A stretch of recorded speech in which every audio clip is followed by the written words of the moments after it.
ભારે વરસાદનું અનુમાન પણ વ્યક્ત કર્યું છે હવામાન નિષ્ણાંત અંબાલાલભાઈ પટેલે। 22 જૂને સૂર્ય આદ્રા નક્ષત્રમાં આવતા રાજ્યમાં ભારે વરસાદ વરસવાનું હવામાન નિષ્ણાંત અંબાલાલ પટેલે અનુમાન વ્યક્ત કર્યું।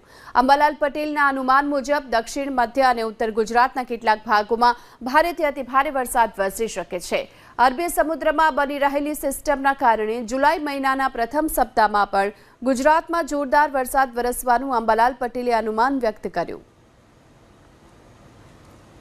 22મી જૂને સવારે સૂર્ય આદ્રા નક્ષત્રમાં આવતા પુનઃ રાજ્યના ઘણા ભાગોમાં વરસાદ થવાની શક્યતા રહેશે।